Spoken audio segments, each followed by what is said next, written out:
Welcome back to Dronacharya IAS YouTube channel. You're watching Daily Current Analysis covering 7th June 2022. इस video lecture में हम आज के important current affairs discuss करेंगे. So in this video we will talk about electric vertical takeoff and landing aircraft.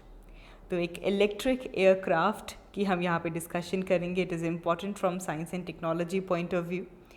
After that, we'll talk about ethanol blending because recently India has achieved the target of blending 10% ethanol in petrol and ये जो हमारा schedule था उससे 5 months पहले ही India ने इस target को achieve कर लिया है. So ethanol blending becomes important.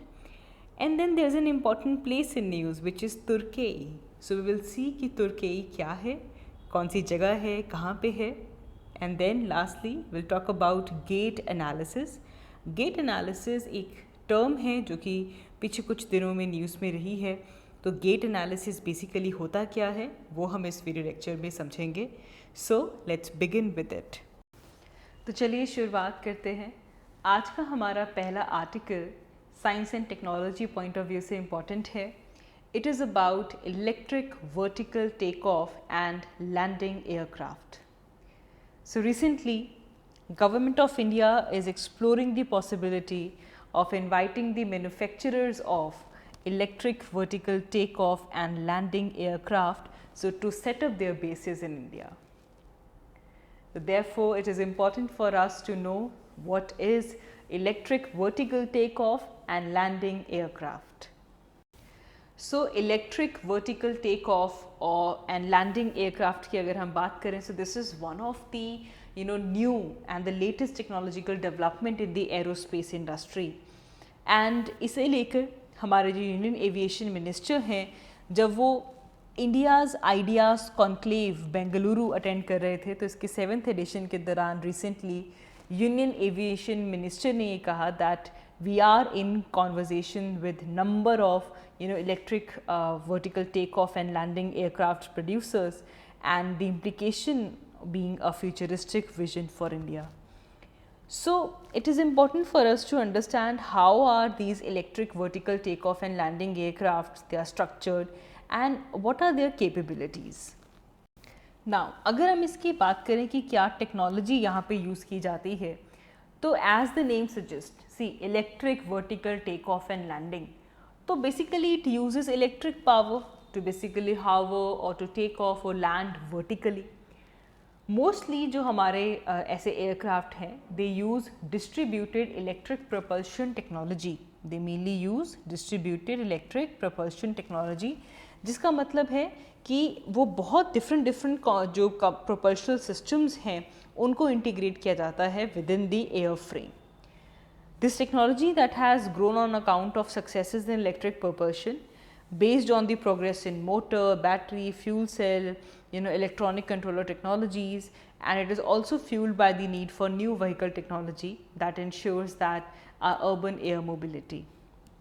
तो इलेक्ट्रिक जो हमारी propulsion है, अभी हम एयरक्राफ्ट में इसको स्टडी कर रहे हैं, but there are different processes जिसमें इलेक्ट्रिक प्रोपल्शन को ऑलरेडी यूज़ किया जा रहा है. Motor, battery, fuel cell, electronic control technologies. तो अब इसको यूज़ किया जा रहा है as a new vehicle technology for urban air mobility as well. ना इस पूरी चीज़ को हमारी जो अर्बन एयर मोबिलिटी के लाइफ कॉन्सेप्ट में लेकर आने के लिए देयर आर मैनी कॉन्सेप्ट जिनको फाइन ट्यून किया जा रहा है, like multi rotors, fixed wing, tilt wing concept, which will be backed up by sensors, cameras and even radars. तो इन सब को इंक्लूड करके जो अर्बन एयर मोबिलिटी है in terms of this electric propulsion technology, इन सब को फाइन ट्यून किया जा रहा है. वी कैन ऑल्सो से कि ये जो हमारे इलेक्ट्रिक वर्टिकल टेक ऑफ और लैंडिंग एयरक्राफ्ट्स की जब हम बात कर रहे हैं, this is basically to bring the third wave in aerial revolution. Aerial revolution की तरफ हम बढ़ते जा रहे हैं. फर्स्ट एरियल रेवोल्यूशन कब आई थी? जब कमर्शियल फ्लाइंग एडवेंट हुई थी. सेकेंड एरियल रेवोल्यूशन आई जब हेलीकॉप्टर्स की एज आई. एंड ये जो इलेक्ट्रिक एयरक्राफ्ट्स हैं, this could possibly the third aerial revolution. Now if you look at the role of the electric vehicle, electric vertical take off और landing aircrafts, So it basically depends upon battery technology. So the limits of on-board electric power, ये एक चीज़ आती है. Power is required during the key phases of flight, चाहे वो take off हो, landing हो, flight हो, स्पेशली अगर हाई विंड कंडीशंस चल रही हैं. तो यहाँ पे एक बड़ी चीज़ और आती है which is the factor of weight, कि ऑन बोर्ड इलेक्ट्रिक पावर को मेंटेन करने के लिए वेट को किस तरह मैनेज किया जाएगा, वो एक बड़ी चीज़ आती है. क्योंकि अगर हम यहाँ पे बैटरीज़ की बात करें तो there are variety of lithium batteries, nano diamond batteries जिनको रिसर्च की जा रही है to use such. There are some industry experts जो कि क्वेश्चन कर रहे हैं दैट कि सिर्फ बैटरी का जो यूज़ है वो रखना चाहिए, कि we should go for hybrid technologies जिसमें कि हाइड्रोजन सेल्स एंड जो बैटरीज़ हैं according to the flight mission उस तरह से टेक्नोलॉजी को यूज़ किया जाए. देर इज़ इवन वन जिसमें गैस पावर्ड जनरेटर को भी यूज़ करने की बात की जा रही है to generate power in small aircraft engine which will in turn charge the battery system. So यहाँ पे बेसिकली जो नैनो डायमंड बैटरीज हैं, we look at the diamond nuclear voltaic technology which basically uses the minute amount of carbon-14 nuclear waste which is encased in layered industrial diamond to create this self-charging battery. तो nano diamond battery भी यहाँ पे important हो जाती है. Now अगर हम इस पूरे इलेक्ट्रिक एयरक्राफ्ट का सिग्निफिकेंस देखें तो एक ऑब्वियसली एक न्यू अपॉर्चुनिटी, एक न्यू पॉसिबिलिटी यहाँ पे ओपन हो रही है which aircrafts with engine cannot carry out in areas like such as in terms of maneuverability, efficiency and even as well as from the environment point of view. And अब यहाँ पे we use cameras, radar, GPS system, infrared scanner, तो ये एक multitasking और एक efficient aircraft की तरफ हमें लेकर जाएगा. इट इज़ ऑल्सो पिच्ड कि as compare to the cost comparable replacement, it has a very short range of urban transportation based on the fan run or tilt wing design. Although these advanced electric aircraft vehicles, they are under development, but we still need the access towards the hybrid और the electric charging capability, ताकि जो aircraft है वो कहीं से भी take off कर सके और कहीं पे भी land कर सके. Also जो electric aircrafts हैं, they will be noise free and they will also have zero carbon footprint and they will be much more affordable. Then of course there are challenges because this technology requires very stringent checks and certification. अब इस technology में so far there is a mix of unpiloted and piloted aircraft. So the area is in the focus to include crash prevention system. जो safety है वो ensure करनी होगी इन case of power plant और rotor failure. Aircraft को protect करना पड़ेगा from cyber attack. This is an another area of focus, this is an important area जिसको ऊपर ध्यान देना होगा.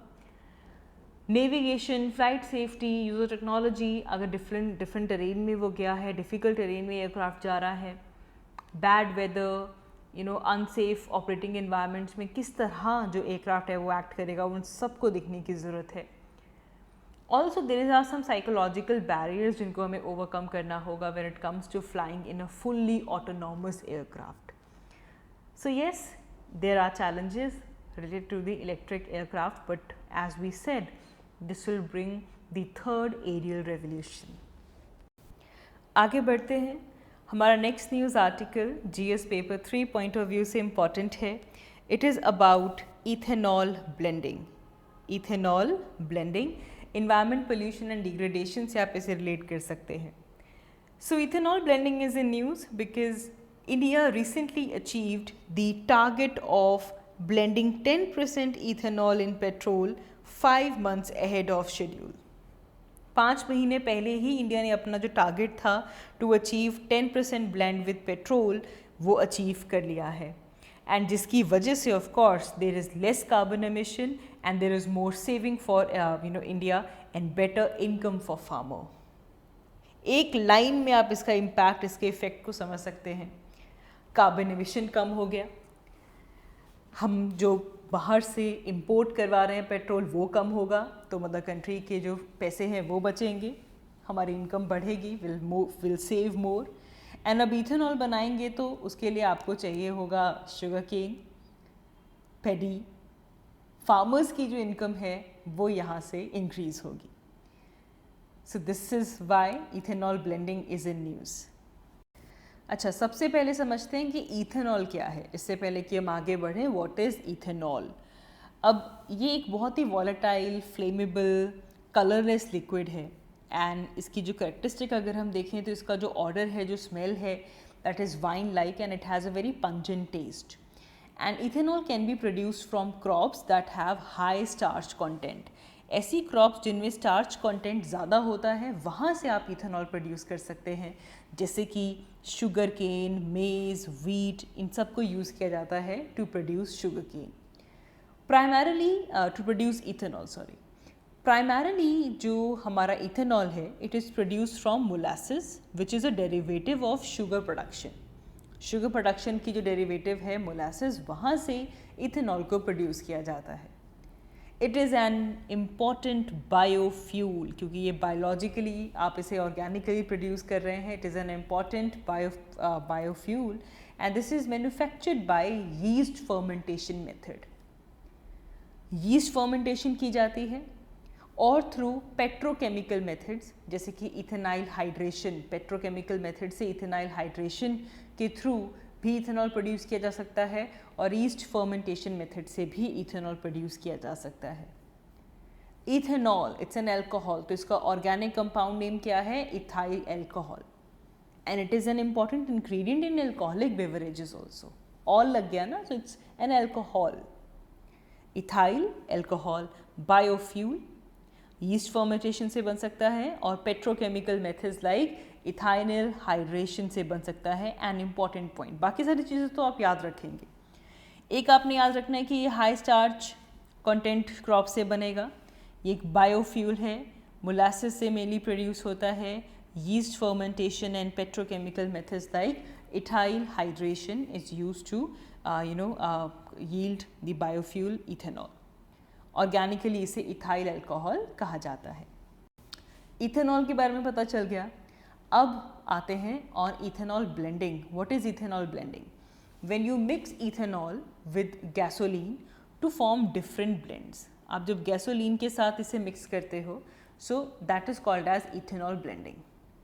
तो इथेनॉल की जो ब्लेंडिंग है, ये ऑयल मार्केटिंग कंपनीज करती हैं on their own and on their terminal. जब ये ब्लेंडिंग हो जाती है, you can not separate ethanol from petrol. आप पेट्रोल से इथेनॉल को सेपरेट नहीं कर सकते। Ethanol has insignificant amount of water in it, तो अगर इसे मिक्स किया जाता है तो इससे कोई भी हार्म नहीं होता। Benefits on the other hand ज़्यादा हैं, क्योंकि जो इथेनॉल है इट कंटेन्स ऑक्सीजन। तो इससे जो इंजन है वो फ्यूल को और कंप्लीटली कम्बस्ट कर पाता है, क्योंकि ऑक्सीजन की अवेलेबिलिटी मिल रही है, जिसकी वजह से जो एमिशंस होती हैं वो डिक्रीज हो जाती है, बिकॉज कंबस्टन बढ़ गई ना। कंबस्टन बढ़ गई, देयरफॉर जो नेट जो हमारी बात की जो एमिशंस थी वो डिक्रीज हो गई। अल्टीमेटली जो इन्वायरमेंटल पोल्यूशन है वो कम हो गया। तो ये पॉइंट याद रखेंगे आप कि क्यों हम कहते हैं कि भाई इथेनॉल ब्लेंडिंग करो पेट्रोलियम की, कार्बन डाइऑक्साइड एमिशंस जो हैं जो वो डिक्रीज होंगी। Reason being because ethanol oxygen provide करता है और इस ऑक्सीजन की वजह से काफ़ी एफिशिएंटली जो फ्यूल है वो बर्न होता है, क्योंकि ऑक्सीजन मिलता रहता है। जब ऑलमोस्ट कंप्लीट कंबस्टन होगी तो उसकी वजह से जो एमिशंस हैं वो काफ़ी डिक्रीज हो जाएंगी एंड देयरफॉर एनवायरमेंटल पोल्यूशन यहाँ से रेगुलेट हो पाएगा, डिक्रीज हो पाएगा। ना because ethanol is produce from plants and plants basically harness the energy of sun, तो इसीलिए हम इथेनॉल को रिन्यूएबल एनर्जी, रिन्यूएबल फ्यूल भी बोल सकते हैं। It has a very high octane number as compare to gasoline. Therefore जब आप इसको इथेनॉल में ऐड करते हो तो इससे जो पेट्रोल का ऑक्टेन नंबर है वो भी बढ़ता है, इम्प्रूव होता है। अब यहाँ पे जो ऑक्टेन नंबर टर्म यूज़ की गई है, इसे एंटी नॉक रेटिंग भी कहते हैं। So octane number is basically the measure of ability of a fuel to resist knocking. जब इन्हें इग्नाइट किया जाता है, फ्यूल को इग्नाइट करते हैं in a mixture with air in cylinder in case of internal combustion engine, तो वो कितना नॉकिंग को रेजिस्ट करता है उसकी एबिलिटी को डिटरमाइन किया जाता है by saying the octane number. ये स्टैंडर्ड मेजर्स होते हैं for the fuel's ability to withstand the compression. जो इंटरनल कंबस्टन इंजन में होने वाला है विदाउट डिटोनेटिंग। जितना ऑक्टेन नंबर हाई होगा उतना ही कंप्रेशन में जो फ्यूल है वो बेटर विथस्टैंड कर पाएगा before detonating. So therefore we are saying कि इथेनॉल का जो ऑक्टेन नंबर है वो ज़्यादा है as compared to gasoline, and therefore जब इसको पेट्रोल में मिक्स करते हैं तो ओवरऑल पेट्रोल का जो ऑक्टेन नंबर है वो भी इंक्रीज हो जाता है। After this we should know about the national biofuel policy. देखो, नेशनल बायोफ्यूल पॉलिसी का एम यही है कि हमारी जो इम्पोर्ट्स के ऊपर जो डिपेंडेंस है वो रिड्यूस हो सके और हम हमारी कंट्री में जो फ्यूल ब्लेंडिंग है इसे प्रमोट करें, इसे इनकरेज करें। अब जब बायो इथेनॉल आएगा, bio diesel, bio CNG, it is की पार्ट जिसमें इथेनॉल ब्लेंडिंग प्रोग्राम इंक्लूड किया जाता है। Production of second generation ethanol जो कि फॉरेस्ट से, एग्रीकल्चरल रेजिड्यूज से प्रोड्यूस किया जाएगा।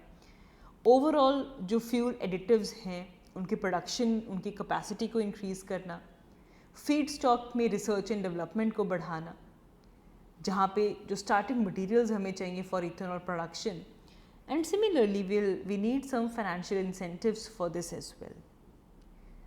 तो हमारा जो bio ethanol, bio diesel, bio CNG का जो फोकस है, that entire thing comes under national biofuel policy. And यहाँ पे हमारा जो इथेनॉल ब्लेंडिंग प्रोग्राम है वो भी इम्पॉर्टेंट हो जाता है, बिकॉज आप जब इथेनॉल को ब्लेंड करते हो, अभी हमने देखा, तो इससे एक तो हमारी कंट्री की जो एनर्जी सिक्योरिटी है वो इन्हांस होती है, फ्यूल को लेकर हमारी जो इम्पोर्ट डिपेंडेंसी है वो डिक्रीज़ होती है। अब जब ये होगा तो हमारा जो फॉरेन एक्सचेंज है वो सेव होगा, हम एनवायरमेंटल इश्यूज़ को एड्रेस कर पाएंगे और साथ ही में हम हमारे एग्रीकल्चर सेक्टर को बूस्ट दे पाएंगे। The benefits, the aim of enhancing, the promoting this ethanol blending program. Now यहाँ पे अगर हम policy targets या achievements की बात करें, so we have a national biofuel coordination committee जो कि union minister for petroleum and natural gas उनके हेड हैं, and this is the main agency to coordinate this blending programme.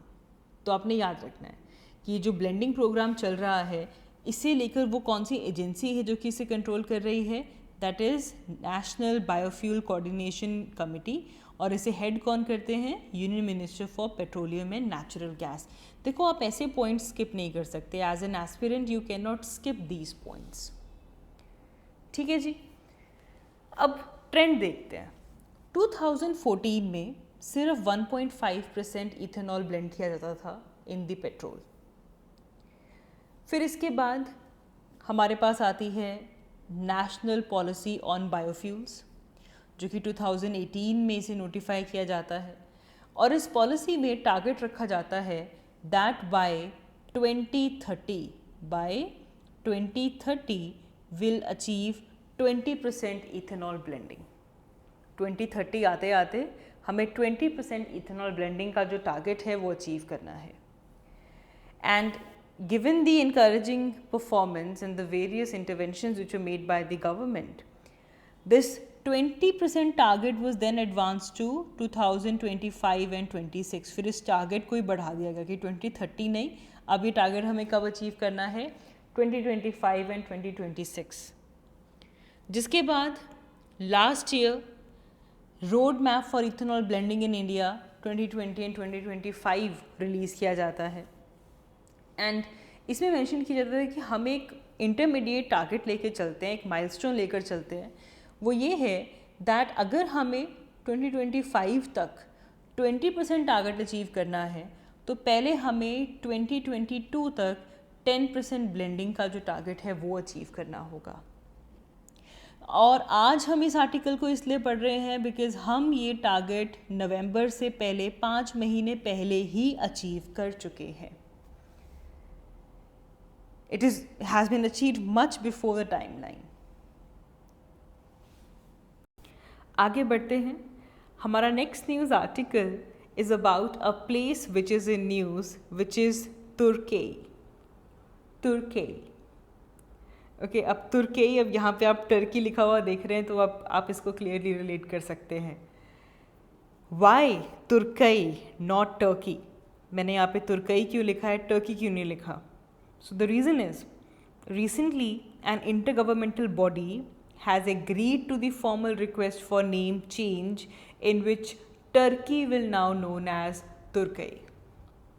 Turkey ने अपनी फॉर्मल रिक्वेस्ट डाली कि भाई हमारा नाम तुर्कई रखा जाना चाहिए इंस्टेड ऑफ टर्की। तो ये रिक्वेस्ट एग्री कर ली गई है बाय एन इंटरनेशनल बॉडी। तो अब अगर आपके पेपर में आ जाए अबाउट तुर्कई तो आपको पता होना चाहिए that this is another name for Turkey which has been agreed by a formal request in an intergovernmental body. Now इस नेम के पीछे की अगर हम हिस्ट्री देखें तो जो नेम टर्की है this was adopted after the independence of Turkey in 1923। 1923 में इंडिपेंडेंस के बाद जो टर्की नेम था इसे अडॉप्ट किया गया। Over the centuries Europeans referred to firstly the Ottoman state and then to Turkey by many names. अलग अलग नेम्स आते रहे। सबसे पहले कहा गया यूरोपियंस इसको ऑटोमन स्टेट कहते थे, फिर तुर्कई को अलग अलग नामों से जाना गया। बट 1923 में आफ्टर द कंट्रीज इंडिपेंडेंस तुर्कई को छोड़ के टर्की जो नेम था वो अडॉप्ट किया गया। इसकी अगर हम लोकेशन देखें तो I can clearly see that it is a trans continental country. Trans continental countries कौन से होते हैं? जो कि दो कॉन्टिनेंट्स के बीच में लाई करते हैं, जो कि एक से ज़्यादा कॉन्टिनेंट्स में प्रेजेंट हैं, उनको हम कहते हैं ट्रांस कॉन्टिनेंटल। अब अगर आप यहाँ पे टर्की को देखें तो टर्की का ये जो हिस्सा मैं यहाँ पे रेड मार्कर से लोकेट कर रही हूँ, दिस लाइज इन यूरोप। ये कहाँ पे लाई करता है? यूरोप में लाई करता है। और rest of the Turkey lie करता है एशिया में।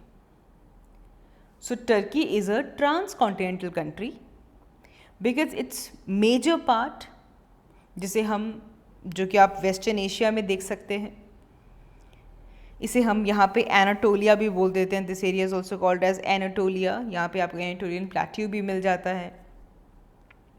एंड इसका बहुत ही छोटा सा पोर्शन यूरोप के बाल्कन्स वाले एरिया में लाई करता है। ये तो बहुत ही इम्पॉर्टेंट एरिया है। मैप पॉइंट ऑफ व्यू से ये लोकेशन काफ़ी इम्पॉर्टेंट है। हम यहाँ पे देखते हैं कि कुछ इम्पॉर्टेंट वाटर बॉडीज़ आ जाती हैं, जैसे कि यहाँ पे आप देख रहे हो दिस इज़ ब्लैक सी। ये जो वाटर बॉडी है यहाँ पे इसे हम कहते हैं मारा Marmara sea. This is Marmara Marmara sea. This water body is called as Aegean sea. और फिर इसके नीचे है मेडिटरेनियन सी। अच्छा, यहाँ पे आपको मिलेगी अज़ोव सी। अब हम ये डिस्कस क्यों कर रहे हैं? The reason for discussing this is क्योंकि यहाँ पे कुछ इम्पॉर्टेंट आपको स्ट्रेट्स मिलती हैं। You have some important straits.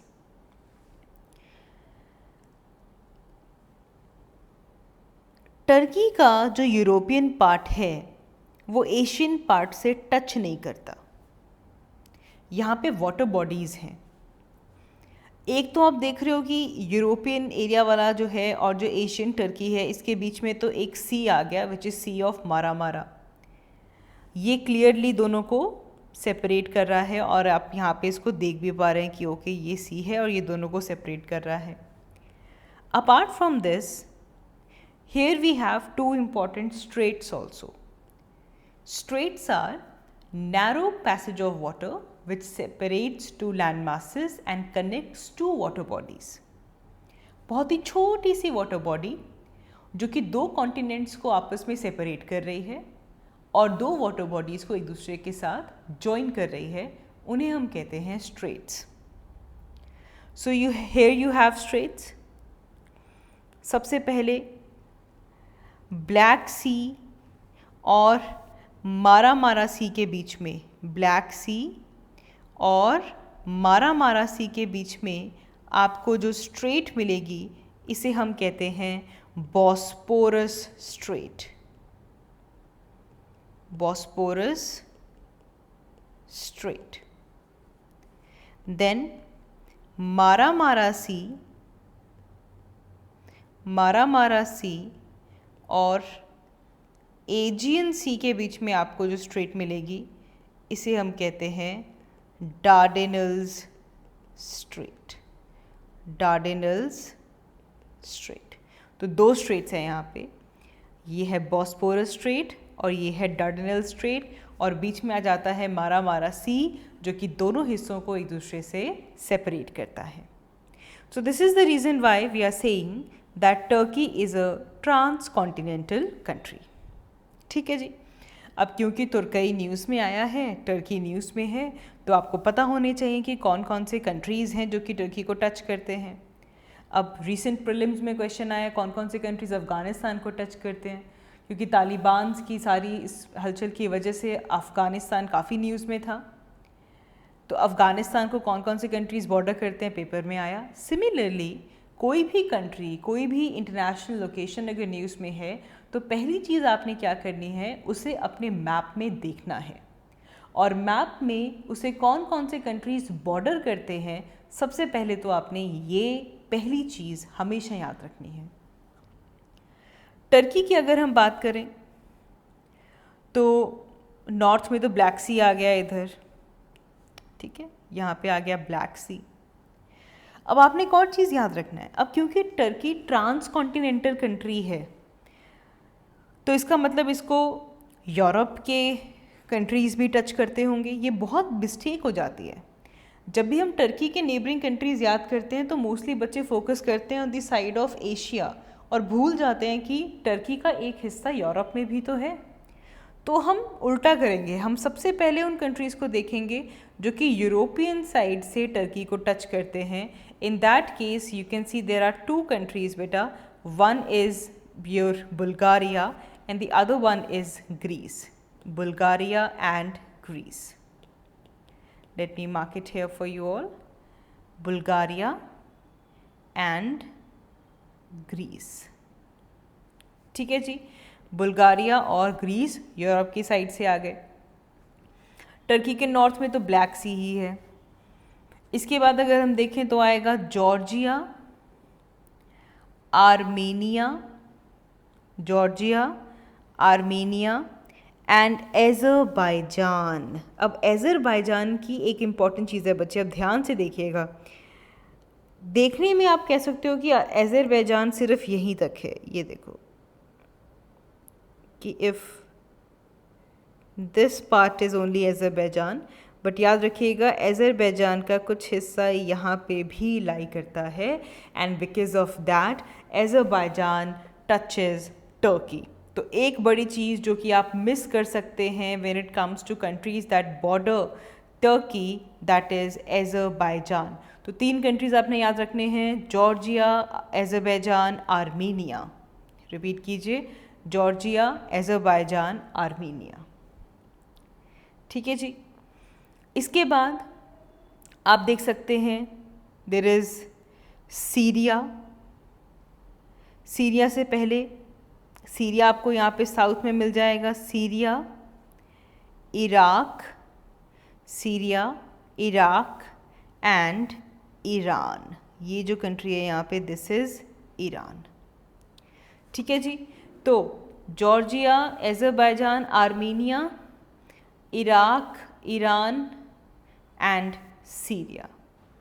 ठीक है जी, Georgia, Azerbaijan, Armenia, Iraq, Iran, Syria, और आपकी जो यूरोपियन साइड है वहाँ से आ जाएगा Bulgaria and Greece. So these are the countries that border Turkey, and आपको ये क्लियरली याद होने चाहिए। तो अब टर्की अपना नेम तुर्कई कर रहा है, चेंज कर रहा है, तो और कौन कौन से कंट्रीज़ हैं जिन्होंने अपने नेम्स चेंज किए हैं। कुछ प्रोमिनेंट एग्जांपल ही याद रखते हैं, जैसे कि नीदरलैंड ने अपना नेम चेंज किया था फ्रॉम हॉलैंड। पहले नीदरलैंड को हॉलैंड बोलते थे, एंड फ्रॉम हॉलैंड से अब वो बन गया नीदरलैंड।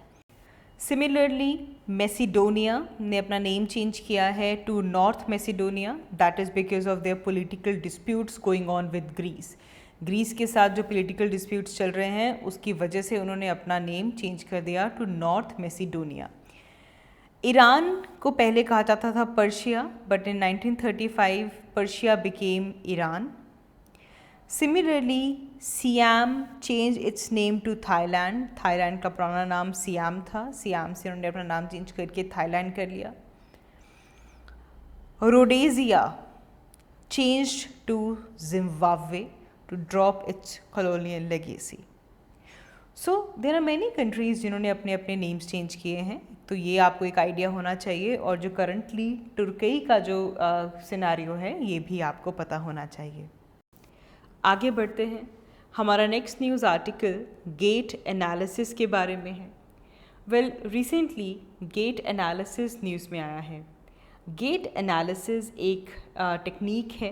दिस इज़ एनालिसिस जिसको एक्सपर्ट्स यूज़ करते हैं, और इस एनालिसिस को यूज़ करके रिसेंटली एक कॉन्विक्ट जिनको कि डेथ सेंटेंस दिया गया था उनकी आइडेंटिटी को वैलिडेट किया गया है बाय यूजिंग गेट एनालिसिस.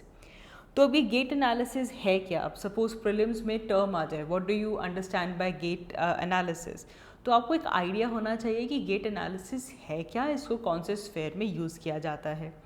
ये टॉपिक एक फैक्ट है जो कि न्यूज़ में रहा है. आप इसे साइंस एंड टेक्नोलॉजी से रिलेट कर सकते हैं, but mainly it's a basic fact जो कि आपको पता होना चाहिए. If it is written what is gait analysis, a basic idea of it.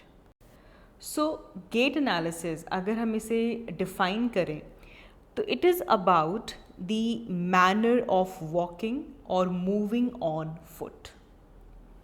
The manner of walking और मूविंग ऑन द फुट. तो ये जो टेक्निक है इसे पोडिएट्री मेडिकल केयर में यूज़ किया जाता है in the treatment of the foot. Mainly इसको कहाँ पे यूज़ करते हैं? In the treatment of foot. तो इसमें बेसिकली इवैल्यूएट किया जाता है, डायग्नोस किया जाता है फॉर ऑल दोज कंडीशंस जो कि वॉकिंग या फिर पोस्चर से रिलेटेड होती हैं. तो एक सिंपल चीज़ आपने यहाँ पे क्या याद रखना है कि गेट एनालिसिस किसके ऊपर फोकस्ड है? It is focused on the manner of walking, आप किस तरह वॉक कर रहे हैं, और it is the movement of the foot, how you move on your foot. तो ये उस एनालिसिस को कहा जाता है गेट एनालिसिस. ऐसी सारी कंडीशंस जो कि हमारे वॉकिंग या पोस्चर को इफेक्ट करती हैं, फुट की ट्रीटमेंट के लिए गेट एनालिसिस को यूज़ किया जाता है. It is useful in evaluation and diagnosis. तो that is what is about gait analysis. ना अब इसके बाद अगर हम इसकी यूटिलिटी की बात करें तो गेट एनालिसिस को एक्सपर्ट्स यूज़ करते हैं in sort of those injuries और पेन उसको डिटरमाइन करने के लिए जो कि अफेक्ट कर रहे हैं एक इंडिविजुअल को, कि वो किस तरह स्टैंड कर रहा है या किस तरह वॉक कर रहा है, वो कौन कौन सी इंजरीज़ हो सकती हैं, पेन हो सकता है, उसको डिटरमाइन करने में एक्सपर्ट्स को हेल्प करता है. It also helps physiotherapist for treatment also. जो एथलीट्स हैं उनकी ट्रेनिंग में इसको यूज़ किया जाता है ताकि उनका जो फुट है, जो मूवमेंट ऑन द फुट है, जो पोस्चर है, जो वॉकिंग है, वो एक ग्रेटर कंफर्ट में रहे, वो बेटर परफॉर्म कर सके. एंड ये जो गेट एनालिसिस टेक्निक है अभी तक तो इसीलिए यूज़ किया जाता था कि foot disorders, walking disorder, posture disorder, उसके पेन, उसके ट्रीटमेंट के लिए गेट एनालिसिस को यूज़ करते थे. लेकिन अब इसको फॉरेंसिक साइंसेज ने भी इसको बोरो कर लिया है to identify suspects in the criminal cases. तो बेसिक जो गेट एनालिसिस था जो कि फुट की मूवमेंट से रिलेटेड था, लेकिन अब इसको फॉरेंसिक साइंसेज भी यूज़ करती हैं जिससे कि जो क्रिमिनल केसेस हैं उसमें जो सस्पेक्ट्स हैं उनको आइडेंटिफाई करने के लिए. तो this is all about gait analysis. ये एज अ टर्म आपको क्लियर होना चाहिए. So that is all for this video. Thank you so much for watching. I will see you all in my next one. Thank you.